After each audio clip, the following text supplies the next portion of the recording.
2014లో జాతీయ స్థాయిలో హిందూ జాతీయవాద భారతీయ జనతా పార్టీ బీజేపీ అధికారంలోకి వచ్చిన తర్వాత విదేశాల నుంచి నిధులు పొందుతున్న అనేక పెద్ద క్రైస్తవ సంస్థలు ప్రభుత్వ పరిశీలనలో ఉన్నాయి మరియు వాటిపై అభియోగాలు మోపారు.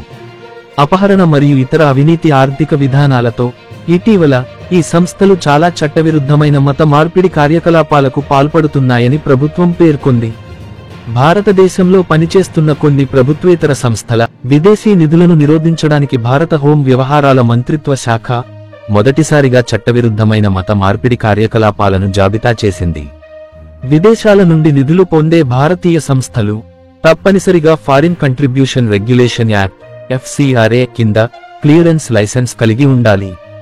సంస్థలు ఇప్పుడు తమ ఆడిట్ చేసిన ఖాతాలను ఏటా కేంద్ర ప్రభుత్వానికి సమర్పించాలి. ఇది అన్ని విదేశీ నిధుల వ్యయాన్ని చూపుతుంది. అనేక సంస్థలు తమ FCRA అనుమతులు ఎందుకు తిరస్కరించబడ్డాయి అనే దానిపై స్పష్టత కోరిన తర్వాత కొత్త పరిమితి తెలిసింది. మీడియా నివేదికల ప్రకారం అనేక క్రైస్తవ మరియు పౌర సమాజ ఎగోలు విదేశీ నిధుల చట్టంలోని నిబంధనలను ఉల్లంఘించినందుకు వారి FCRA లైసెన్స్లను రద్దు చేశారు.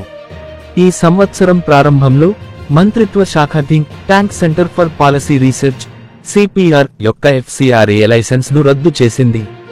మార్చిలో Church of North India, Synodical Board of Social Service (CNISBSS), Voluntary Health Association of India (VHAI), Indo Global Social Service Society (IGSSS), Church ఆక్సిలరీతో సహా 5 ఎగోల లైసెన్స్లను కూడా రద్దు చేసింది. సోషల్ యాక్షన్ కాసా మరియు evangelical fellowship of India (EFI) అధికారిక సమాచారం ప్రకారం ఇప్పటి వరకు 16,023 ఎగోలు FCRA లైసెన్స్లను కలిగి ఉండగా 20,711 సంస్థల లైసెన్స్లు రద్దు చేయబడ్డాయి. మతపరమైన సంస్థలు లైసెన్స్ పొందకుండా నిరోధించడానికి మరింత కఠినమైన నిబంధనలను ప్రవేశపెడుతున్నప్పుడు మంత్రిత్వ శాఖలోని FCRA యూనిట్ ఇప్పటికే ఉన్న చట్టాలను కఠినతరం చేసింది.